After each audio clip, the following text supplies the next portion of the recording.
தண்ணீர் டிவி பார்வையாளர்களுக்கு வணக்கம். நம்ம சேனலை சப்ஸ்கிரைப் பண்ணாதவங்க சப்ஸ்கிரைப் பண்ணிடுங்க. இன்றைக்கு நம்ம சேனலில் பார்க்க போகிற நிகழ்ச்சி என்னென்னாக்கா, ஜனவரி 17 புரட்சித் தலைவர் எம்ஜிஆர் பிறந்த தினம். அதை கொண்டாடுவோம். மக்கள் திலகம் பொன்மனச் செம்மல் எம்ஜிஆர் பிறந்த தினம் இன்று. கேரளாவைச் சேர்ந்த கோபாலமேனன் சத்யபாமா தம்பதிக்கு மகனாக இலங்கையின் கண்டி அருகிலுள்ள நாவலப்பிட்டி என்ற இடத்தில் 1917ஆம் வருடம் ஜனவரி மாதம் 17ஆம் தேதி மருதூர் கோபால ராமச்சந்திரன் எனும் எம்ஜிஆர் அவர்கள் அவதரித்த நாள் இன்று.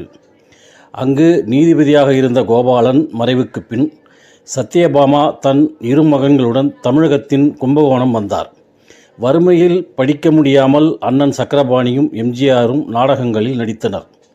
சினிமாவில் நுழைந்த எம்ஜிஆர் ராஜகுமாரி திரைப்படத்துக்கு பின் முன்னணி நாயகன் ஆனார். அண்ணாதுரையால் ஈர்க்கப்பட்டு திமுகவில் இணைந்து பொருளாளராக வளர்ந்தார். இவரை கருணாநிதி வெளியேற்றியதால் தன் தொண்டன் துவங்கிய அதிமுகவில் 1972இல் இணைந்தார்.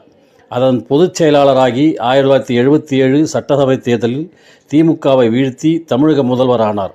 10 ஆண்டுகள் தொடர்ந்து முதல்வராக இருந்து பள்ளிகளில் சத்துணவு, இலவச சீருடை உள்ளிட்ட பல திட்டங்களை அமுல்படுத்திய இவர் மாபெரும் மக்கள் தலைவராகவும் போற்றப்படுகிறார்.